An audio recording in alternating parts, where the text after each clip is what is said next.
Okay, gang, welcome to class.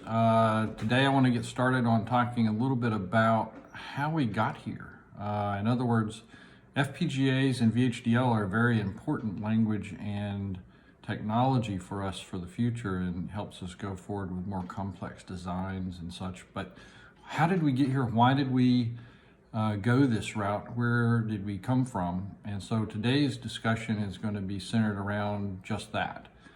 So what we're going to do is we're going to start by looking at how circuitry became more complex and some of the ways in which we've talked about how, or we will talk about how the circuitry can come together from a smaller, simpler approach at the first, because that's basically what we could do, to the more complex approach that we see now with these very large FPGA chips.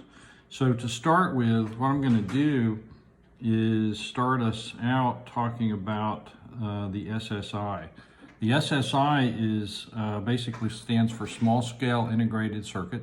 And a small scale integrated circuit basically is things like flip-flops and gates. Now you may have seen these in simpler circuits as you were learning digital.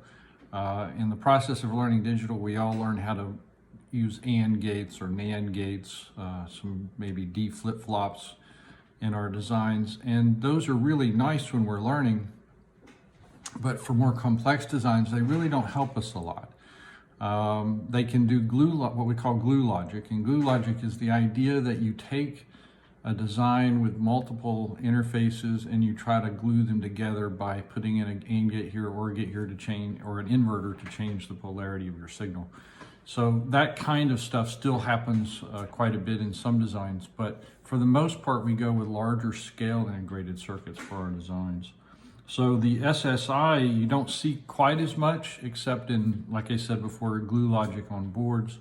And so after the SSI, we decided we needed to move into higher integration to create more complex functionality. And to do that, we just go into the MSI, which is basically the mid-scale integrated circuitry.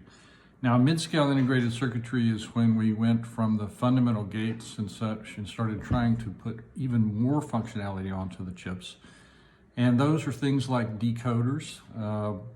Maybe in your early days of learning digital, you learned how to drive a 7-segment display. That's a very common thing to do in introductory courses. And then you need to translate a binary number into the 7-segment pattern that creates your number, like 3, 4, 5, 6, that kind of stuff. So that process of translating that requires some combinational logic, and so specialized integrated circuits were created to do just that. Now that meant that you had a lot more gates on a chip than you had before, but the technologies were improving, and so we were able to do that. We were able to pack more stuff into a single chip. Once we did that, we started saying, well, if we keep this pattern up, we'll be able to continue and put in even more advanced chipsets. And in this case, it was the large-scale integrated circuits where we had memories to store large amounts of data, and also small processors to process information sequentially through commands and such. And so that's part of how this evolution began to move into more complex things. Now, the next step was VLSI, which stood for very large scale integrated circuits. And whereas the LSI was the small microcontroller type processors, the VLSI was the large scale processors you see in computers, in the early computers, the 486, the Pentium processors and things from years ago. And so those basically became more dense, more gates on a single chip. Then after that, we move into the ultra large scale integrated circuits, or some people call them very, very large scale integrated circuits, which is an interesting acronym I've seen floating around before concerning how the density of chips. But the ultra large scale integrated circuits is a better name, I think. And that's for the really, really high-end processors. That's for the systems on a chip And that's kind of where we're heading today, is those super integrated circuits where we cram more and more information into one single IC. And there's some great advantages to doing that, and we're going to talk a little bit about that today in our discussion. So let's talk a little bit about what the advantages are. Basically, one of the big advantages is you get more silicon per unit area. That means that as we improve our processes and we get better and better at doing this, we can stick more and more things on a smaller piece of silicon. And with doing that, we can embed more and more functionality. So that's an advantage of going to this higher integration, is we have fewer chips. We can have boards that have very few chips as opposed to boards that have very large chips. One of the things that I remember from my industry days is I worked at Cobb County Data Processing, which was a data processing center in Georgia when I was a wee lad. And in that facility, they had large computing machines in computer rooms. These were fantastic. At the time, I was super excited about it. The room was air conditioned. It was elevated where cabling would go into the floors. It was air conditioning, so it was always cold because the machines ran very hot. And each of the boards in the machines actually were quite large. Very large boards that you would take two hands and pull them out of and look at them. And they had all these lower level circuitry chips on them. No really high sophisticated processors were on here, and it was more low level stuff. And there were tons of these, racks and racks of these. And when something would go wrong, the technicians would go in and look at the boards. And these boards happened to be designed with LEDs on them that would tell you whether something was not working, right? So you would have a red LED pop up if things weren't working, or in the design, and they would pull the board out. They were hot pluggable, which was really important at the time. So they were hot pluggable, and you could pull the boards out and look at them and swap in a new board. And that was an example of really early computing where they used very low level integrated circuits. The power in that whole room now can sit in a single high-end PC. It was just insanely inefficient at the time. We won't even talk about how long ago that was. Let's just leave that out. So basically, the reason that you do higher integration is to get more stuff on a single chip, so you can have smaller components and smaller boards. It also helps reduce the development cost, because if you're designing something with, say, 100 ICs on it, the development cost is going to be really high for routing, debugging, trying to figure out what's going on. And so that's a huge factor in making things smaller. We also want to lower production cost. And if you have a large board, obviously the bigger the board is, the more it's going to cost to produce. And the more it's going to be likely that you'll have an error during production. So it's going to create some issues with failure rates. So if you have a smaller board with smaller number of chips, then you're less likely to have errors during the assembly process when you're building the board. Lower power consumption. That's definitely something that's important to take into mind. Lower power consumption is incredibly important, especially today with everything running on batteries and us trying to conserve the amount of power that we consume. So lower power consumption is going to be a huge factor in integration. Generally, the smaller number of chips you have, the smaller the boards, the less power that they're going to consume. So that's a big bonus for going in that direction. And obviously, as we can tell from the time over the past decades, we've seen improvements in performance just exponentially. So we're seeing performance just going through the roof as far as our ability to process things very quickly. And so all of those are a big deal and why we like to do high level integration. Now we want to talk a little bit about production and how integrated circuits are made. And that will help us inform the decisions of how we do the selection process in our system. So IC fabrication is going to be an important concept, and it's going to be something that we definitely want to dive a little bit more into. ICs are made actually of silicon, and we already know that. Most people know that. That's common knowledge. But it's a very complex and difficult process, and it generally consists of multiple layers of for fabrication, multiple layers inside the silicon. And what we do is we dope the silicon with metals and other materials that allow it to change the characteristics of the way it behaves. And depending on what you're trying to do, whether you're trying to create a P or an N region, you would dope with different materials in order to create those regions. Now, this isn't a VLSI discussion. We're not talking about how to make the chips as far as VLSI, large-scale, fabrication technologies. But we do need to understand that there's a lot involved in the process of making the chip itself. Generally, in the more modern chips, you've got 10 to 15 layers of different signals and routing and other things and processes inside the chip. And each layer has to be constructed one at a time using a process called lithography, which basically is the process of using light and a mask to basically, you can think of it as a photograph where you're basically hitting the material with ultraviolet radiation and basically causing certain things to happen, or materials, and causing certain things to happen. And the mask blocks that from coming in. As we get better and better at our processing and the light we use for setting the pathways, we get better and better at getting smaller and smaller on the chip itself. This process, as you can imagine, can be incredibly expensive. In fact, it's very, very expensive for small numbers. So you wouldn't see people going and designing their own chip from scratch for a small number of devices, like a prototype of a system. That would make very little sense, and that's why we have FPGAs and other things like that to help us do early development. Doing fabrication of an IC is incredibly time consuming, and it has enormous costs associated with it. You have to design each mask, and each mask has to be carefully laid out.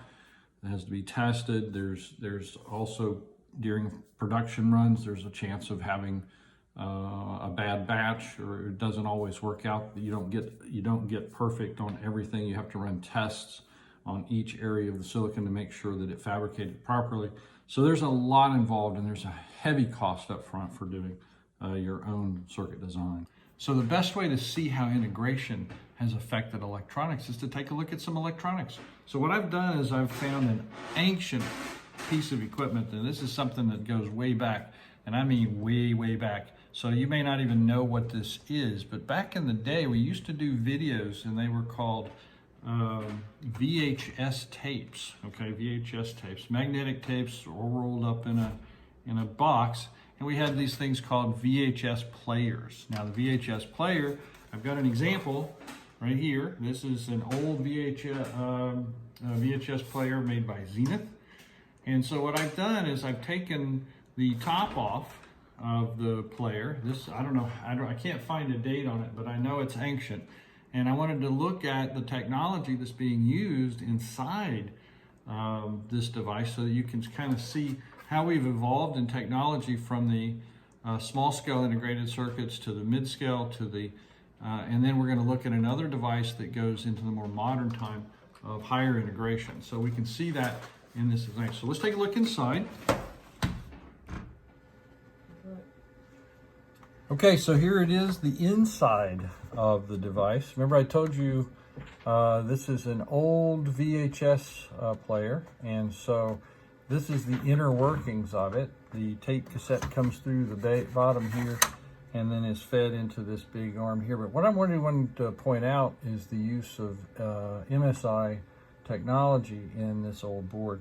This is a really old design, so you'll notice that a lot of the chips, and in fact capacitors, resistors, you barely see this anymore. You rarely see people using through-hole chips like this. This is a through-hole chip, very low pin count.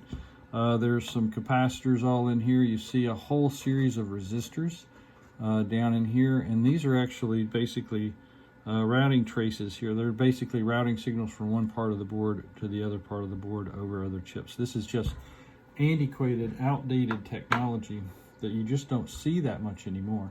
But in early designs, it was prolific. Look how big this board is, okay?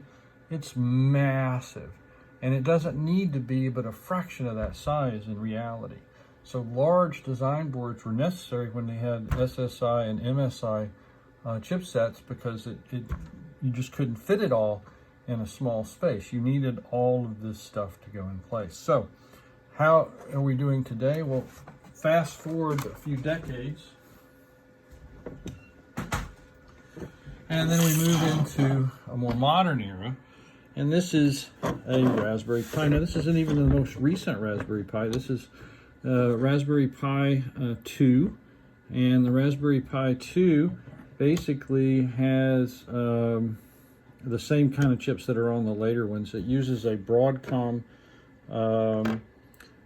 system on a chip, and that's this big chip in the center. Now, I want you to notice a bunch of things that are different about this. Number one, the board is incredibly small compared to the other boards that we've seen before. Okay, so it's a very small board.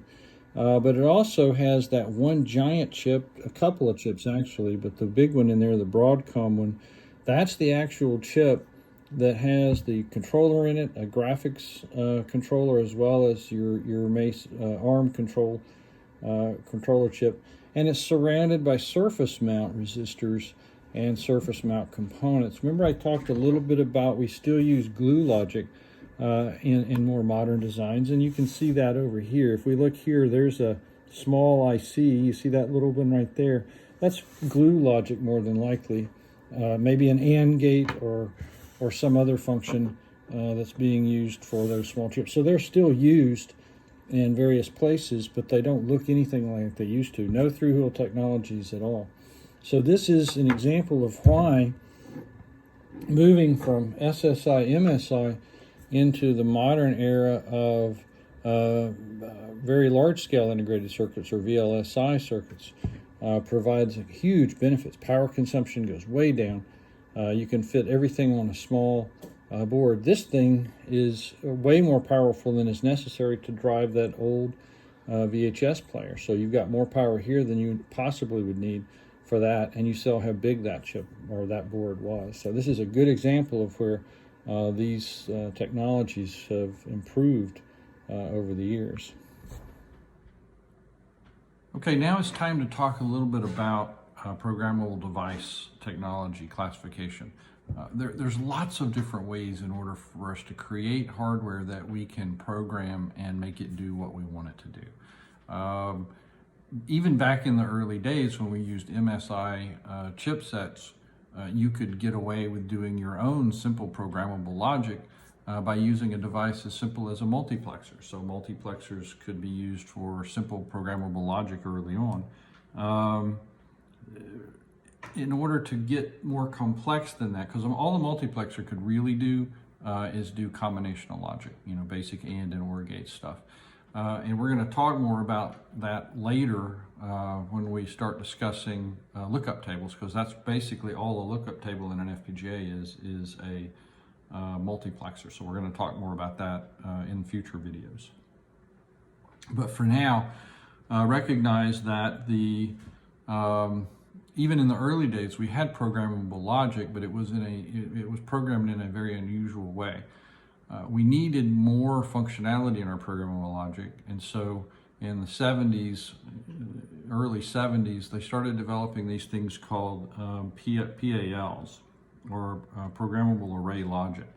PALs are very similar to also PLAs, or the use of programmable read-only memories, and those were also used for creating basic logic in the early days for large-scale logic blocks.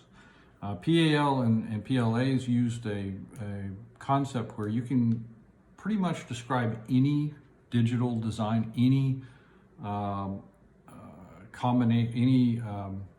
digital logic in an equation as a sum of products form for a Boolean expression. So if you're trying to create combinational logic, you can do so as a sum of products, right? So we know from early digital that if you write any relationship down for combinational logic, you can simplify that down into a sum of products expression in Boolean algebra. And because of that, you can actually translate that directly to hardware as an array of and OR gates, right? So if each product term in the equation is implemented with an AND gate, you take that and then you take the output of those and translate those into an input of an OR gate to create the full functionality. So all of that can be done with simple gates, and all the PLA and the PAL functions or chips did was take advantage of that and allow you to program those connections. So you could write programs that would connect certain things to AND gates and connect certain things to OR gates, and that would allow you to create this custom logic or program the custom logic. So these early chips were available and used fairly heavily. I know in the past I made great use of a chip called the GAL22V10, which was a very early programmable logic device of a small scale. They had like 24 pins on the chips themselves, and so you could program those fairly extensively for a lot of different functionality. But again, they were small scale, so you couldn't create large complex state machines with them, but you could certainly create some simple designs like logic for a traffic light, for instance, can be done with that technique. Obviously, as designs got more complex, we needed a lot more than just that. And so in order to go to the next level, we basically went to a more complex arrangement of programmable logic in the form of a CPLD. So a CPLD is called a complex programmable logic device. And in fact, in the early days of the CPLD, they would actually specify the size, or they would advertise the size of the chip itself and how much it could have by the number of equivalent 22V10s that it would be. So they basically, the CPLD was a GAL 22V10 on steroids, where you could just put a bunch of them in the one single chip. And then they had an interconnect array that would interconnect all of the pins for those different blocks so that they could create very complex logic that way.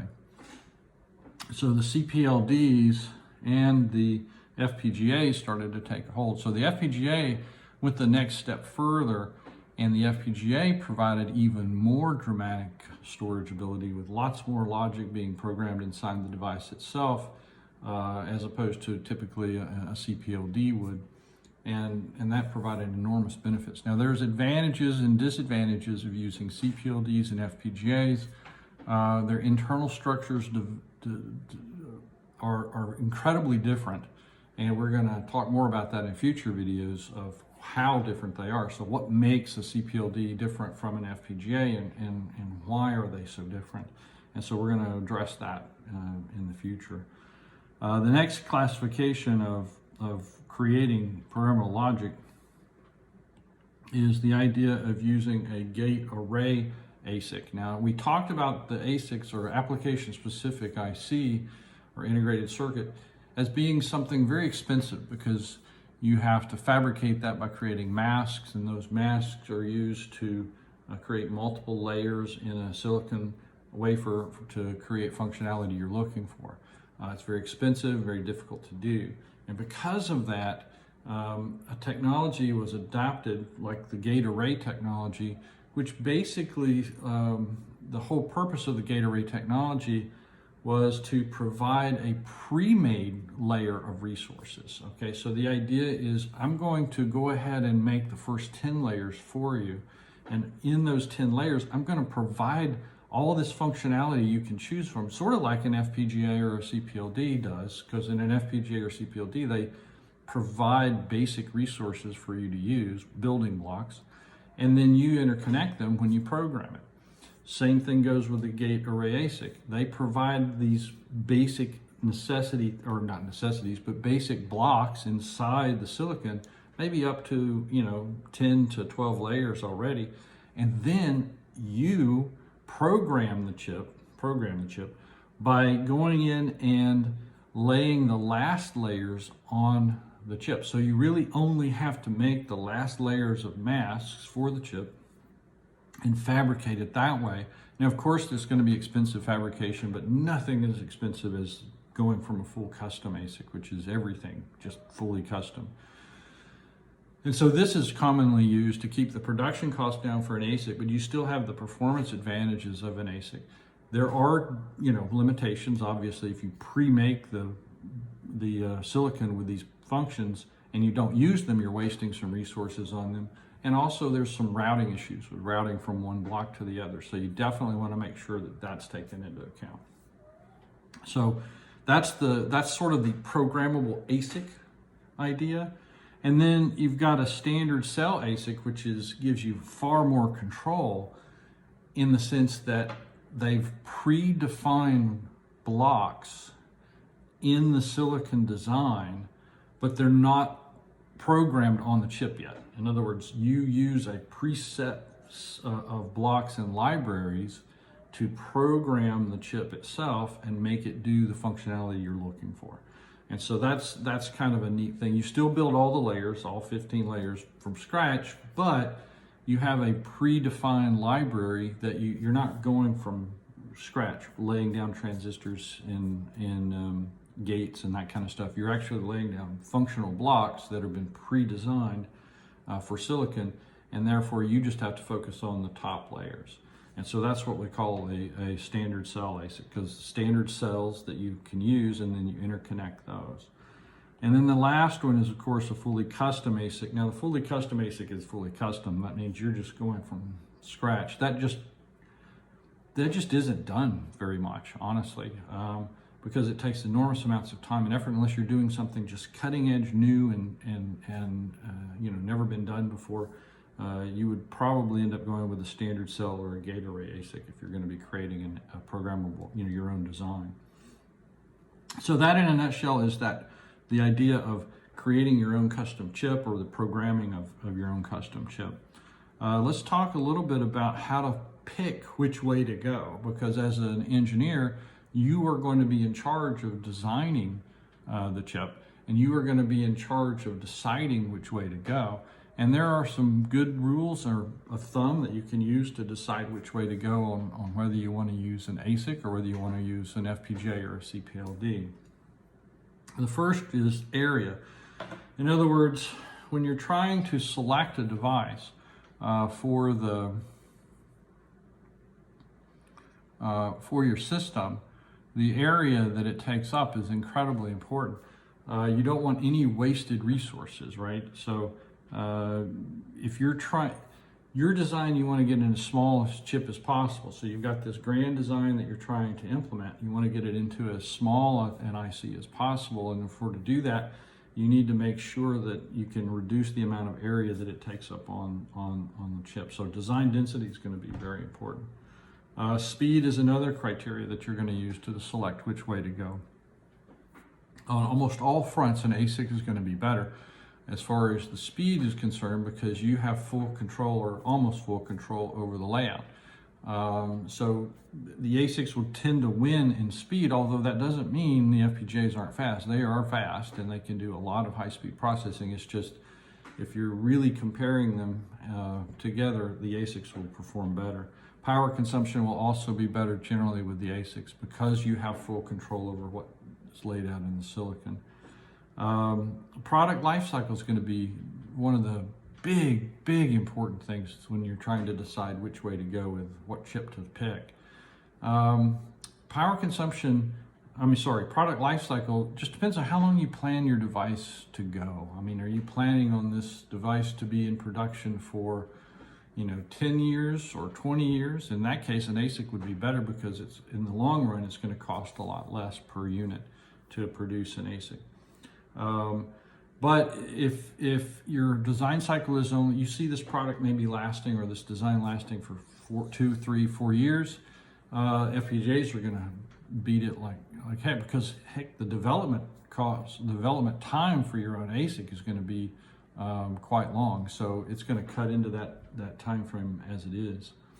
Time to market, big issue. ASICs are going to take a long time to get to market because you've got to go through the process of creating those masks. But FPGAs are ready to go, and you can just start production right away. Just get a development board, start writing your code, and then you'll be ready to run. So FPGAs will beat you to market every time.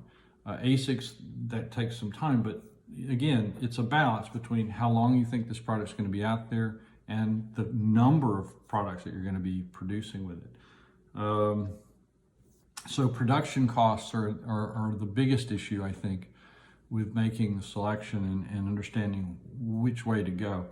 For production costs, you've got the NREs, which is basically the non-recurring engineering costs. Those are the costs the cost of the initial development. So if you're designing an ASIC, the cost is going to be laying out the mask, producing the mask, running test runs, all of these costs that happen right up front. They're not a repeated cost of production, but they are a cost of the design part. They're going to be huge for ASICs, orders of magnitude bigger for ASICs than they are for an FPGA. The FPGA production cost will be basically how long it takes you to design the system, and even that is going to be something you have to do with the ASICs as well. So the FPGAs, as far as production costs, are going to be a lot cheaper, a lot cheaper for small production runs. Now, if you're going to be producing 400,000, 500,000, 1 million units of your design, and you see that as your market, then the ASIC is going to beat the FPGA hands down for long-term costs. And that's something you have to really think about when you're doing your design selection. I've got a graphic here that will help see how this selection criteria works. And so let's take a look at the graphic. And one of the things that you should notice in the graphic is that there are two lines, right? So there's this line right here, and this line represents the FPGA line. Now notice that the initial production cost, which we see right here, is very low, right? So that's very low. The line represents the per unit cost. Now the per unit cost for an FPGA is a lot higher than an ASIC, right? So once you've designed the ASIC and you're producing it, it doesn't cost as much to make it for each unit. But the FPGAs, they're a fixed cost and they tend to be a little bit higher. Now ASICs, on the other hand, if we look at ASICs, that's the blue line here. And the initial cost for an ASIC is, and according to this graphic here, is probably $1.6 million for the initial production cost. Then the curve shows a lower slope, which means that the per unit cost is significantly lower. And eventually you'll reach a point in the curve where these two meet. And when that happens, that's your flipping point. That's the point at which the cost of going with an FPGA becomes more and the cost of going with ASICs becomes less. And you'll notice in this particular example, because it's going to vary all over the place. It's going to vary based on a lot of factors. The FPGA you're using, because that cost varies depending on what technology they're using. It's going to vary depending on the type of technology you use for your ASIC, because there are lots of different technologies for ASICs. As far basically translates into how small can you make your traces in the ASIC and how much stuff you can put in it, right? So if you use an older form of ASIC, your ASICs are going to be a little easier to make and a little bit cheaper. But in the end, it basically comes down to this. So you've got the blue line showing that at this particular point, this is where you would consider, and it looks like around 400K, yeah, about 400K units is where the flipping point is, where it becomes more expensive to use FPGAs than it does to use ASICs in your design. So that's how you do the process of selection for which device you're going to go for. Now in later videos, we're going to be talking a lot about how to do this selection and what to do to decide whether you want to do a CPLD, an FPGA, or even an ASIC, and all of that's going to be discussed in much greater detail. This video is designed as sort of an overview to give you kind of an idea of the big picture of things. So hopefully that helps. See you next time in the next video.